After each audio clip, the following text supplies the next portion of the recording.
I feel like that kind of like even out because Really? Fondora got the belt, but Vergil kind of like got somewhat of a name. But I feel like then again, I don't know. But I think I would say Fondora probably. As anticipation builds around Jaron Boots Ennis's next big fight, the debate between Sebastian Fundora and Vergil Ortiz Jr. continues to grow, with many seeing this decision as a key turning point in Ennis's career at the top level. To be honest, I think all those fights is big fights. You don't think there's one that's bigger than the rest? No, I think I think between Fondora and Ortiz. Yeah. I feel like Fondora a big fight because he got a belt and he's 6'5" or 6'6" or something like that. That's something. Roy Jones Jr. believes Ennis should pursue a fight with Sebastian Fundora while the opportunity is still there, saying Ennis has waited long enough and should take advantage of the major fights available, also pointing to Fondora's previous knockout loss and Ennis's power as reasons he views it as a winnable matchup. But what do you think about Boots? You think Boots should go and try to make the Fondora fight? He has to. Where else he gonna go? He been in this game 10 years, Andre. He got to make every move he can make right now. He ain't got to. He can't wait forever. You know, we saw what happened with Boo Boo. Boo Boo kept waiting and waiting and waiting, and look what happened with Boo Boo. He waited too long. Still. You understand me? You So still. you can't keep waiting like that. He got to go. You go take these opportunities now while they're available. Guess what?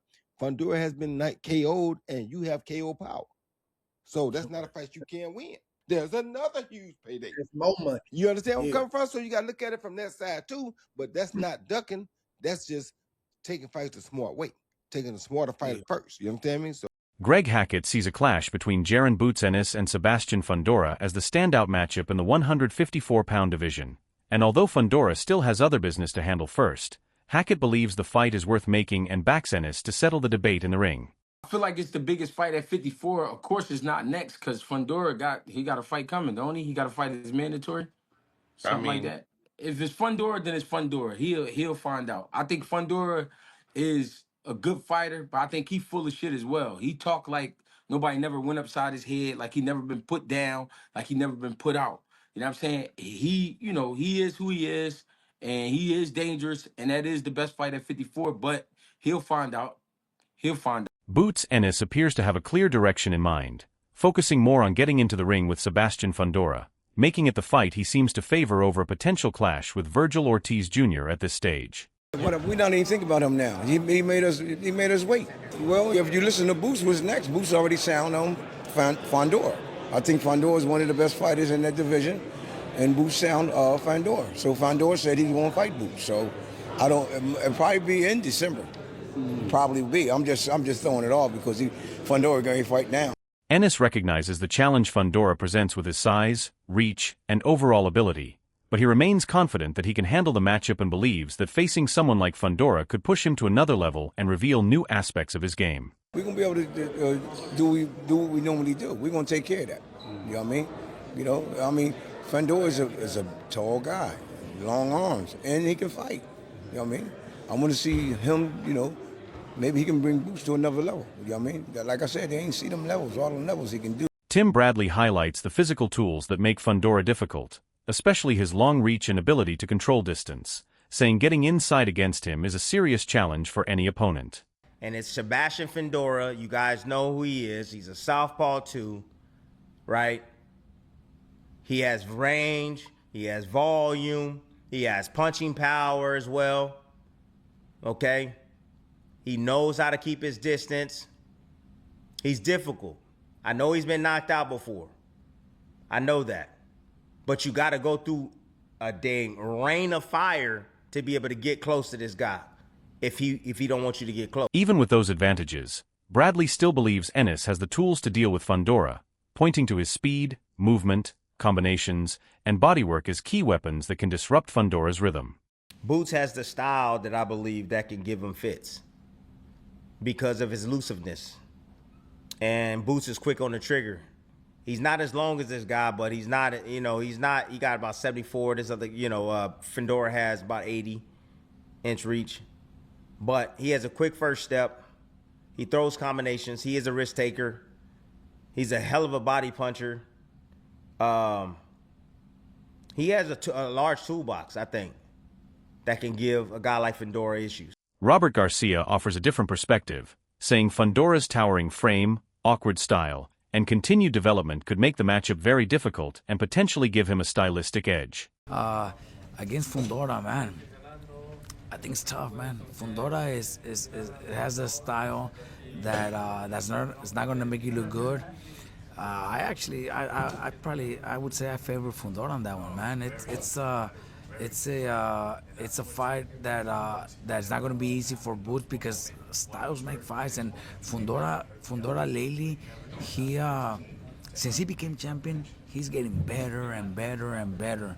There ain't nothing stopping Fondora right now. Garcia also adds that the key to beating Fondora is constant pressure, body attacks, and cutting off the distance, while questioning whether Ennis's style can consistently apply that level of pressure. The only thing that could stop Fondora is a pressure fighter that's not going to give up and he's going to keep coming, working the body, and just kind of bullying Fondora into a fight, pressuring him into a tough fight. I think that's the style that might hurt Fondora. But Boots is, Boots could also, also fight smart. He's a he's got good footwork too. He's got good speed. So I don't think Boots is the type of brawler that's going to push Fondora back. So I think that right there, I favor Fondora on that one. I think so. I think it's probably a mistake for them to take that. Brian Norman Sr. questions Fondora's level of opposition, believing his resume does not match the quality of fighters Ennis has already faced and suggesting Fondora has taken a more selective route. Right now, because of the test and weathered and the experience, right now, Fondora. No, it's a good matchup. It's a very intriguing matchup. He hasn't been through what these people been through. So to me, he's looking for the perfect flat-footed fighter or the perfect fighter that's going to make him look wonderful, make him look great, and that's all he's looking to do. He's not going to fight a Fondora. Eddie Hearn provides a more positive outlook for Ennis, acknowledging Fondora's unique challenges, but believing Ennis has the adaptability and ring intelligence to make the right adjustments.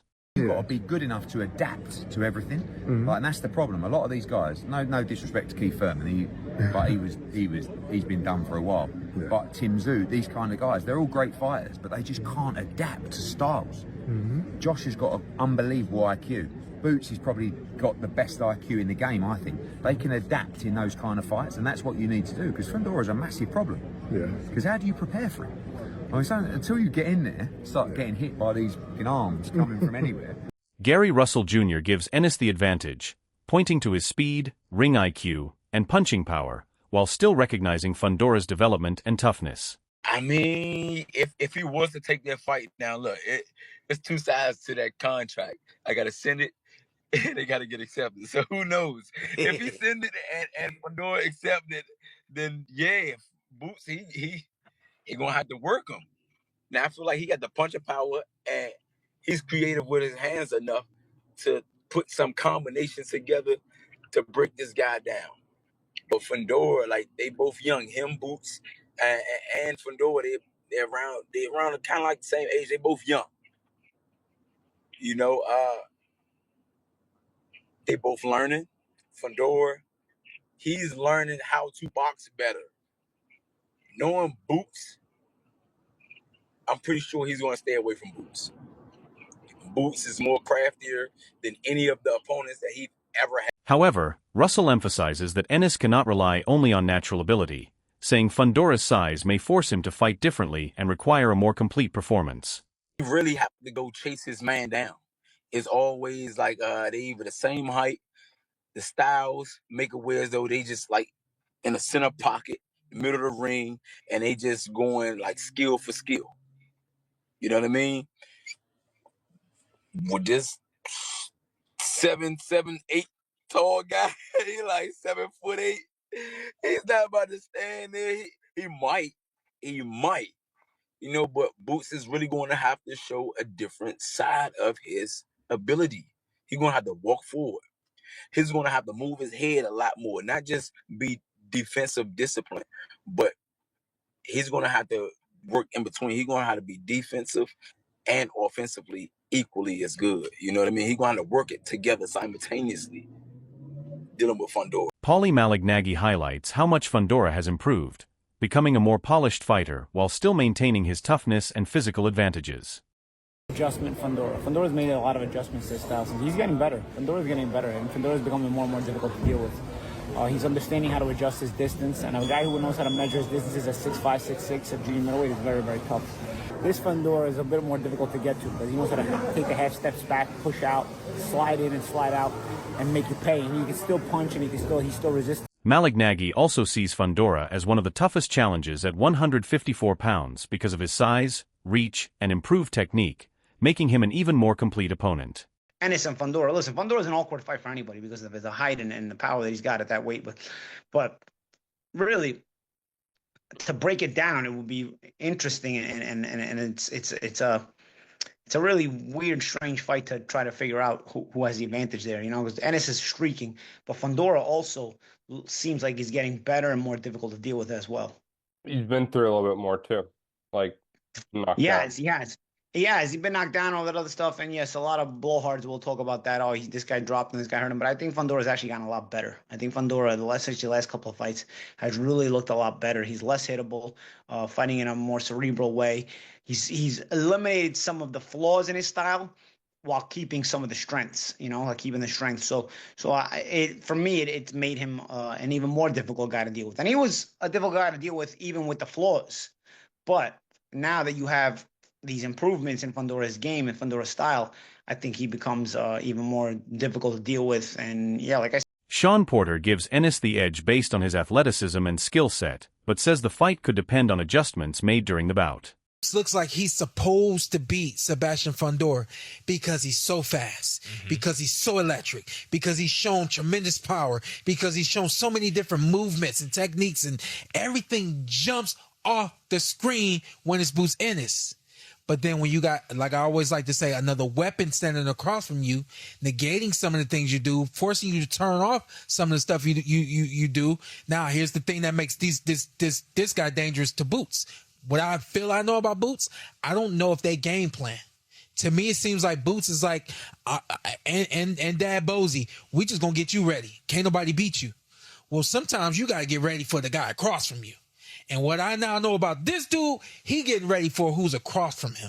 And that's why I'm breathing like that, because I know without a shadow of a doubt, he's going to be ready. He's going to have the right weapons, and he's going to be calling on the right weapons all night long. I have no doubt about that from this dude right here. And I know with all 16 plus weapons that Boots got, Boots be like this. Chris Algieri also views Fondora as a difficult problem due to his unusual size and improved use of range, jab, and defense. Fondora is such a difficult puzzle. He's so long, and he's getting better. He's improving. He's improving. He's learning how to use his size. He's using his jab. He's being more disciplined. He's not taking risks like he used to. Talk about a guy who used to allow people to hit him and then has figured out that you shouldn't do that at the highest level in that Brian Mendoza fight. But since then, he's been very, very good. So, yeah, I can understand why people would see him as the final guy because, again, with those physical advantages and the way that he's getting better, very, very difficult to deal with. Brian McIntyre gives both fighters credit for overcoming challenges in their careers and believes their potential fight would attract major attention. Fondora, with the range and the height he got, even though he'd been beat before, since then he's just been cleaning them up. Yeah. And so we all waiting to see, when those two or three, like the four kings, when they tangle. So we, as boxing fans, we just sit back and wait. Yeah. Is it kind of nice to not be part of that, the politics? You could be a fan. I love it. You don't have to deal with the nonsense, right? I love it, man. I love it. I love the part that, like you said, just sit back and watch them, see how it all play out. Yeah. And so, Boots, he got over that hurdle, a big hurdle. Stephen Edwards describes Fondora as a dangerous puzzle, but believes sustained pressure can expose weaknesses, giving Ennis a real chance to capitalize. He's a difficult guy. He has a very unique skill set because he's 6'6" with a jab and he has heart. But we got to remember, Fondora was knocked out brutally by Brian Mendoza. Like, that really happened. Everybody wants to act like it didn't happen, but it happened. And I think Boots, I'm not sure. I think Boots stopped Fondora within like 3 rounds, like on some Hagler Hearns, just brutality. Yeah, I think he's just too big of a target. And I'm telling you, Mills, Boots is mean. He's a mean dude. He doesn't act like it, and because he don't talk, and talk shit, everybody think that like he's not. He's a mean little sadistic type of dude that like want to beat on you. Sean Zittel notes that Fondora now uses his size more effectively, with better positioning, patience, and ring awareness. He's getting better at using that height. He's gotten a lot better at doing it. It's making him harder to beat. But the downside of his frame is his waist is not flexible, and thus there's going to be really no head movement from Sebastian Fundora. His defense is his offense, and his defense, what makes him harder to hit, is using the most of his distance and of his height and having a good sense of distance, when not to force the uppercut, which he doesn't do anymore really, when to, you know, the right punch at the right distance, and the volume of punches is his defense.